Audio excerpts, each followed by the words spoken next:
부모의 심정은 부모가 되어 봐야 알 수 있습니다. 부모는 항상 자녀에 대한 사랑의 마음으로 기도하고 또 내 자녀가 나보다 더 잘 되는 그리고 세상에서 복을 받아 누리는 삶을 위해서 매일 소망하고 기도합니다. 그게 모든 부모의 마음이 똑같고 그렇게 하는 이유는 부모가 자녀에게 생명의 통로가 되는 존재이기 때문에 그렇습니다. 다른 이유가 없어요. 뭘 바래서도 아니고.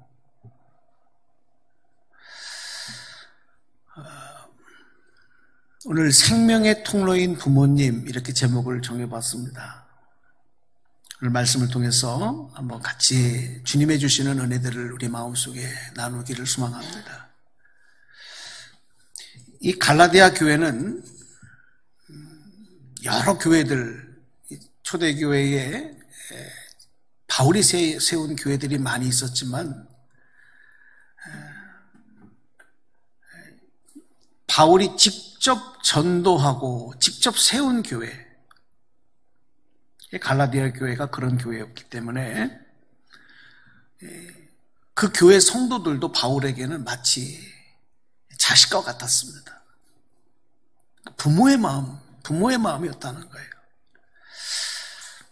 그런데 바울이 이제 전도하기 위해서 갈라디아 지방을 떠나고 그 교회를 떠나서 다른 지역에서 이제 전도를 하게 되는데 그때 소식을 듣습니다. 갈라디아 교회의 소식을 듣게 되는데 그 교회에 이 유대주의자들이 침투해 들어가서 지금으로 말하면 이단 사상이에요.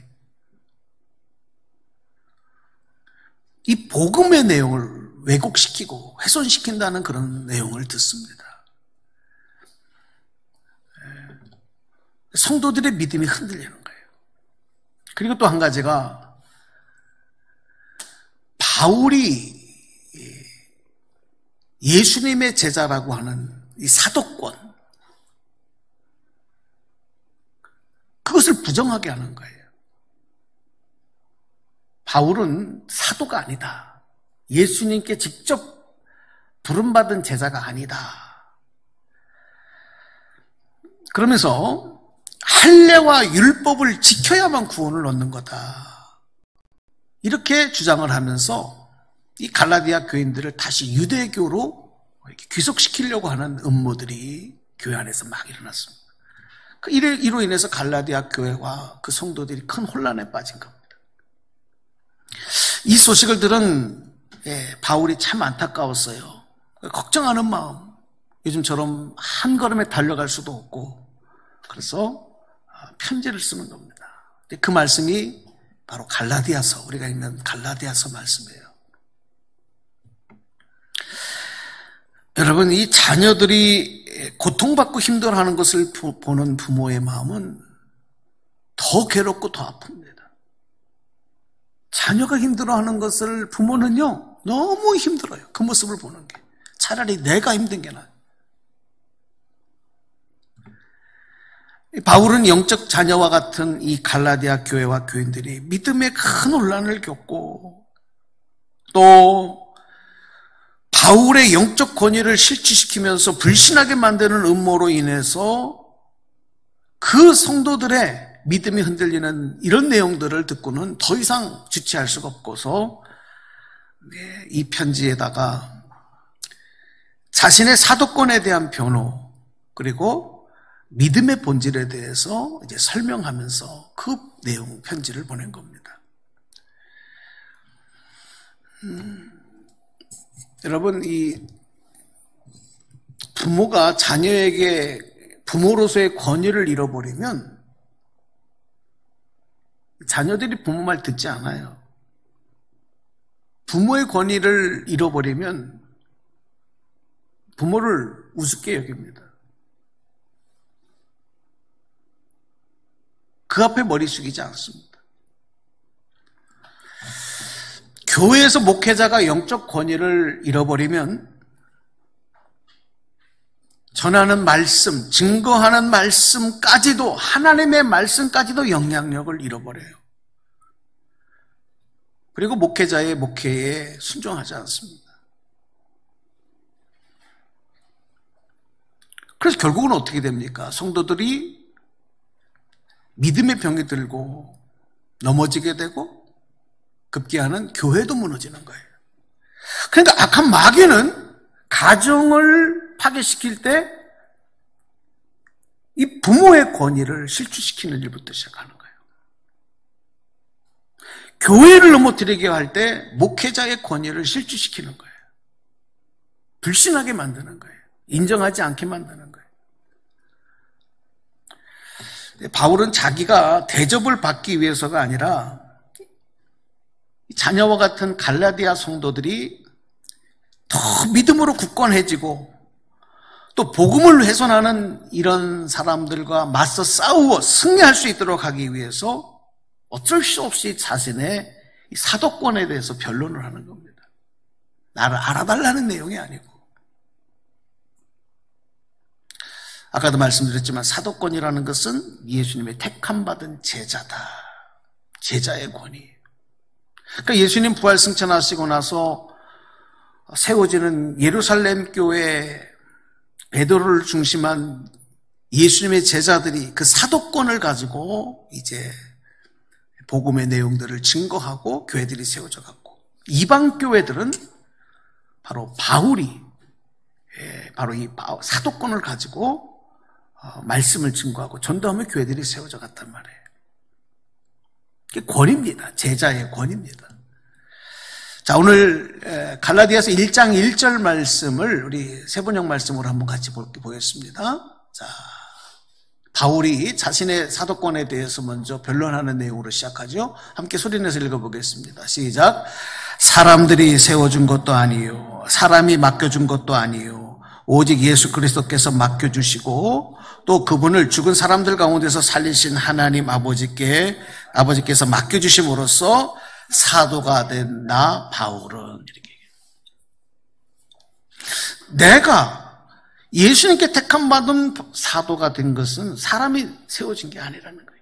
교회가 세워진 게 아니라는 거예요. 예수 그리스도께서 맡겨주신 것이고 하나님께서 맡겨주신 것이라는 겁니다. 그렇습니다. 여러분, 바울에게 이런 확신, 이런 믿음이 없으면 어떻게 복음을 전하고 어떻게 주의 길을 걸어갈 수 있었겠습니까? 여러분, 교회에서 목사도 마찬가지예요. 목사도 성도들이 준 직분이 아니고 교회가 준 직분이 아니고 하나님이 기름 부으셨다, 하나님이 택하여 세우셨다는 그런 분명한 의식을 가져야 목회할 수 있는 거거든요. 성도님들도 마찬가지예요. 나에게 각자 하나님이 맡겨주신 직분이 있는데 이거 사람들이 나에게 준 거다, 교회가 나에게 주는 거다, 그런 의식이 아니라 하나님이 나에게 직분을 맡겨주셨다. 할렐루야. 이 분명한 고백과 믿음을 가지고 있어야 어떤 어려움이 와도 담대하게 흔들리지 아니하고 그 사명을 감당할 수 있다는 거예요. 사람들 눈치 보지 아니하고 하나님의 뜻이라면 죽으면 죽으리라 하는 마음을 가지고 그 길을 걸어갈 수 있는 거예요. 여러분, 그런 믿음 갖기를 축복합니다. 오늘 어버이 주일인데요, 코로나 때문에 부모님들 자유롭게 가서 찾아뵙기도 어렵고 참 여러 가지 문제들이, 어려움이 많이 있습니다. 다시 말씀드리지만 여러분, 가정에서는 부모의 권위가 세워져야 합니다. 그리고 자녀들은 부모를 공경해야 합니다. 우리 에베소서에서 말씀하고 있는 내용을 한번 같이 보겠습니다. 자, 함께 소리내서 저하고 함께 읽습니다. 시작. 자녀이신 여러분, 주 안에서 여러분의 부모에게 복종하십시오. 이것이 옳은 일입니다. 내 부모를 공경하여라 한 계명은 약속이 딸려있는 첫째 계명입니다. 내가 잘되고 땅에서 오래 살 것이다 한 약속입니다. 아멘. 에베소서 6장 1절 3절에서 말씀하고 있는 바로 이 말씀, 하나님의 명령. 우리가 부모를 공경하는 것은 하나님의 명령이다. 이것이 축복을 받는 비결이다. 여러분, 이 분명한 믿음 갖기를 다시 한번 부탁을 드립니다. 이 가정은 하나님이 세우신 것이기 때문에 가정의 주인은 하나님이세요. 그러니까 우리가 우리 가정의 주인을 늘 하나님, 우리 예수님을 내 가정의 주인으로 모셔야 돼요. 그런데 자녀들은 육신의 생명의 통로가 되는 부모에게 머리를 숙이고 공경하는 것. 왜 가정의 주인이 하나님이시냐면 하나님은 생명의 주인이시기 때문에 그렇거든요. 왜 부모를 자녀들이 순종하고 그 앞에 머리를 숙이고 복종해야 되느냐 하면 부모는 자녀들에게 생명의 통로가 되는 분들이기 때문에 이것이 곧 하나님이 세우신 가정의 질서이며 또 하나님의 정하신 생명의 질서다. 그러니까 가정에서 부모에게 복종하고 그 말씀에 순종하는 것은 하나님의 말씀에 순종하는 것과 같은 거다라는 것을 우리가 믿음으로 받아들여요. 다시 말씀드립니다. 가정에서 부모 권위가 무너지면 자녀들에게도 복이 임할 수가 없습니다. 왜냐하면 질서기 때문에. 우리 옛말에 있잖아요. 윗물이 맑아야 아랫물이 맑다. 첫 단추를 잘 껴야 된다. 이런 얘기 있지 않습니까? 부모가 무너지면 자녀들이 복을 받을 수 없는 거예요. 그 축복의 복의 흐름이 온전히 흘러갈 수 없는 거예요. 우리 그리스도인들에게 가장 중요하고 복종해야 할 권위는 하나님 말씀에 대한 권위입니다. 여러분, 하나님 말씀의 권위를 훼손시키는 죄를 짓지 않기를 바랍니다. 절대 하나님 말씀의 권위를 우리가 따르고 복종해야 되는 거예요. 그것이 땅에서도 잘 되고 복을 받는 것이다. 이렇게 말씀을 했어요. 자, 그렇게 말씀을 하면서 바울이 뭐라고 얘기를 하냐면 바울이 전하는 복음이 율법으로 구원을 받는 게 아니고 믿음으로 의롭게 되는 것이다. 이게 예수님께서 우리에게 말씀하신 하나님의 말씀이고 이것이 말씀의 권위고 이것이 진리다. 한번 따라서 해주시기 바랍니다. 믿음으로 의롭게 된다. 많은 내용이 있지만 바울이 전한 복음의 구원과 관계된 내용의 핵심은 팩트는 바로 그거예요. 믿음으로 의롭게 된다.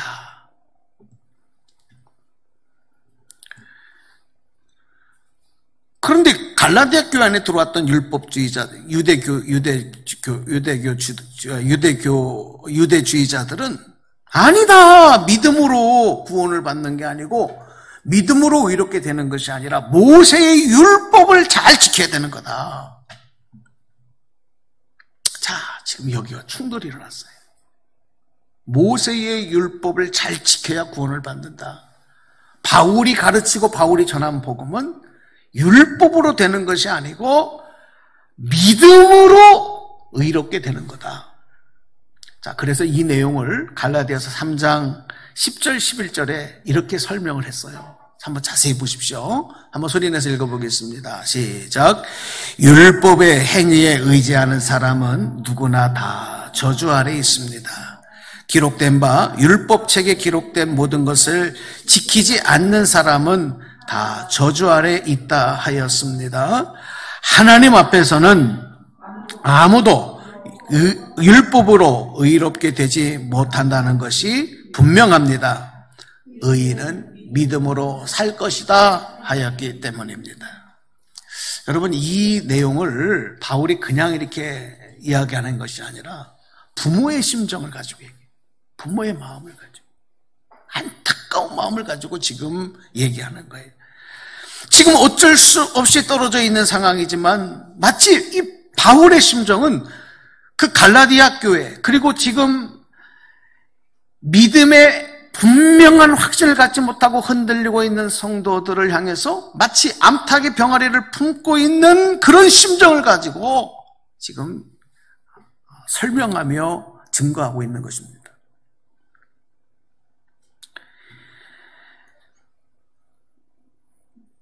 예수님을 향한 믿음이 정말 그리스도의 생명을 포기하지 않고 그리스도의 형상을 회복하기까지 사랑으로 그들을 자기 안에 품고 있던, 그들을 다시 출산하는 수고를 다하면서 그들의 생명을 낳았고, 그리고 그들이 온전한 그리스도의 형상으로 성장하기까지 정말 이 바울의 마음은 노심초사 하는 마음입니다.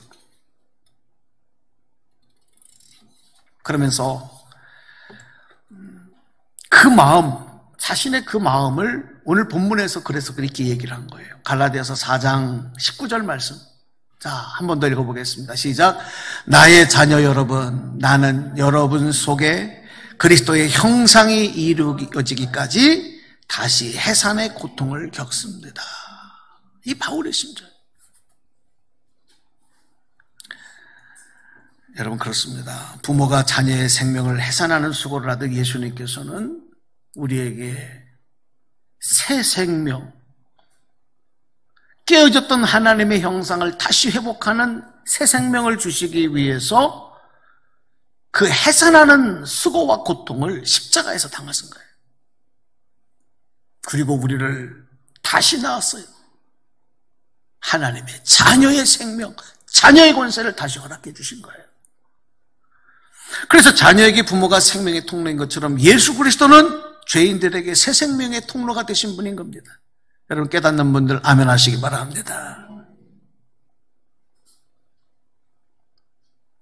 그러므로 나에게 생명의 통로가 되는 부모에 대해서 감사하고 공경하고 존귀 여길 줄 아는 사람은 예수님께도 감사하며 존귀와 영광을 돌리기가 쉬운 거예요.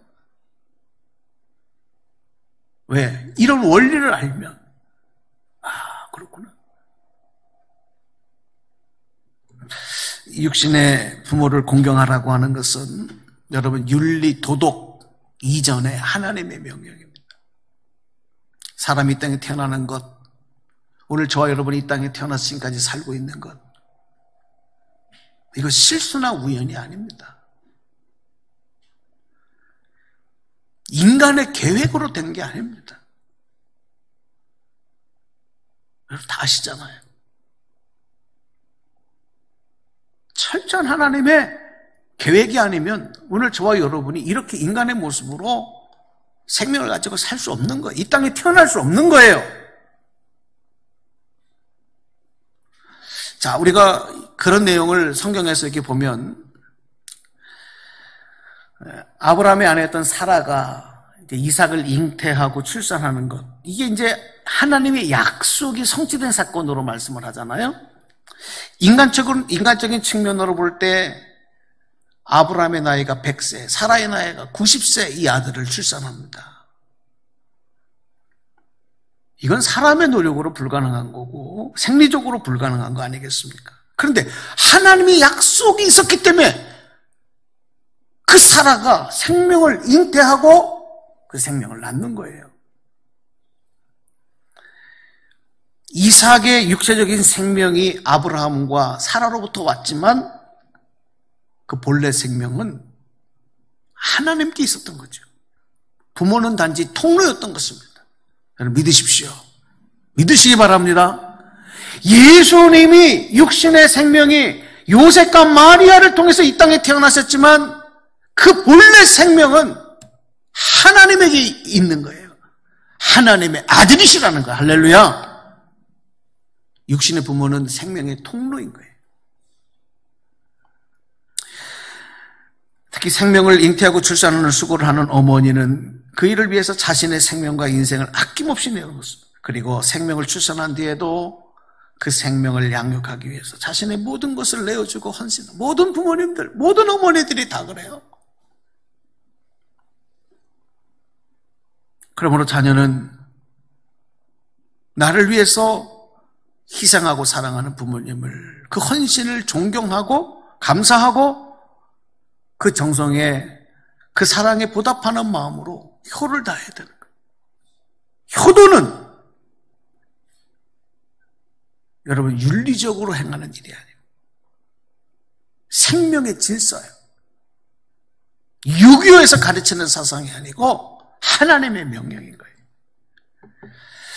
바울이 결혼하지 않고 독신으로 산 분이지만 그에게 갈라디아 교인들은 영적인 자녀들과 같았어요. 그가 전도하고 세운 교회와 성도들은 다 영적인 자녀와 같았던 것입니다. 어머니의 심정이었던 거예요. 오늘 여러분 교회에서도 마찬가지예요. 목회자가 우리 성도님들을 위해서 기도할 때 물론 목회자보다 연세가 더 많은 성도님들도 계시고 인생의 연륜이 더 깊은 분들도 계시지만 영적으로 우리 교우들을 위해서 기도할 때는 어미의 심정, 아비의 심정을 가지고 기도해요. 왜? 예수 그리스도께서 그 십자가에서 그 해산의 고통으로 그들을 낳았기 때문에 새 생명을 주셨고 그 생명을 맡겨주신 것이기 때문에 또 목회하다 보면요 전도하고 새롭게 교회에 등록하고 그래서 세례를 주고 그래서 믿음이 성장하는 그런 교우들을 이렇게 보면 목회자의 심정이 부모가 자식을 보는 거하고 똑같더라고요. 그러니 염려하게 되고요. 기도하지 않을 수가 없는 거예요. 그들이 세상에 나가서 믿음으로 승리하고 복을 받고 하나님께 영광 돌리는 모습이 그렇게 이 목회자에게는 영광의 면류관처럼 느껴지는 거예요. 얼마나 기쁜지. 여러분 부모님들이 그렇잖아요. 자녀들이 세상 가서 칭찬받고 잘 되면 그게 부모의 면류관이잖아요. 얼마나 감사하고 기쁩니까?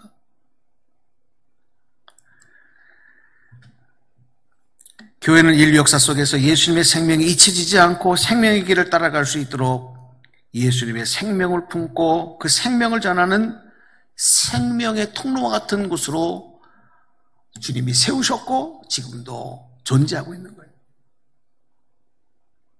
그러므로 교회는 항상 아버지, 어머니의 품과 같아야 돼요. 우리 교회가 그런 교회 되기를 소망합니다. 교회 오면 지치고 힘들었다가도 어떨 때 그렇잖아요. 막 세상에 스트레스 받고 힘들고 지치면 부모님 뵙고 싶다. 어머니 아버지 찾아가서 같이 밥 좀 먹고 어리광 좀 부리고 왔으면 좋겠다. 그래 가서 한번 얼굴 보고 오는 거예요. 그 먼 길을 달려가는 거예요. 왜? 그 품이 그립기 때문에. 다른 거 없어요. 그냥 가서 뵙고 같이 있다 보면 또 힐링이 되고. 왜? 그게 어머니의 품이고 아버지의 품이기 때문에. 여러분 교회가 그래야 되는 거예요. 여러분 교회 오셔서 기도하고 예배드리고 말씀드릴 때 스트레스 받고 가는 분 없고 다시 새 먹고 가는 어머니의 품, 아버지의 품과 같은 곳 되기를 축복합니다. 그래야 돼요. 이 말씀을 좀 맺어드릴게요. 지금 나에게 주신 생명을 생각할 때 솔직히 여러분 내 공로는 하나도 없어요. 여러분 이 땅에 태어나기 위해서 노력한 게 뭐가 있어요?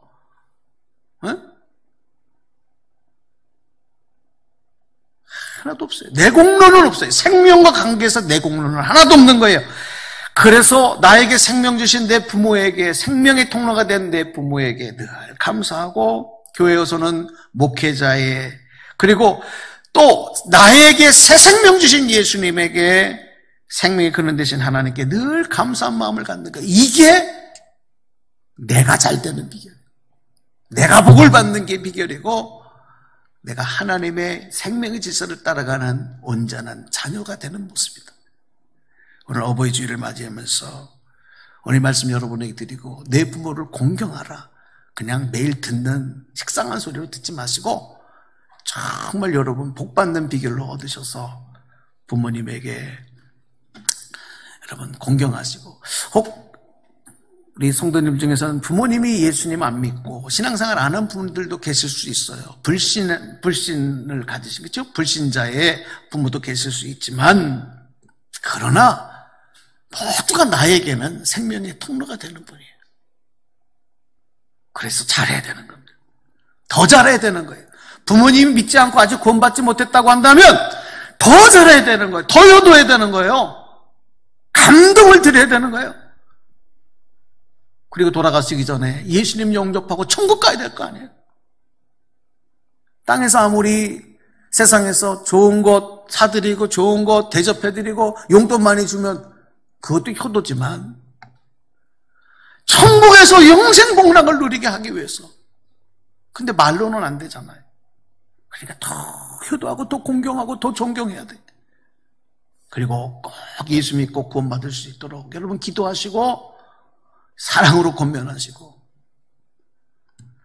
그래서 하나님의 약속하신 이 생명의 통로를 통해서 얻게 하신 축복 받아 누리는 역사, 그리고 열매 맺는 역사 나타나게 되길 주님의 이름으로 축복합니다. 축원합니다. 기도하겠습니다.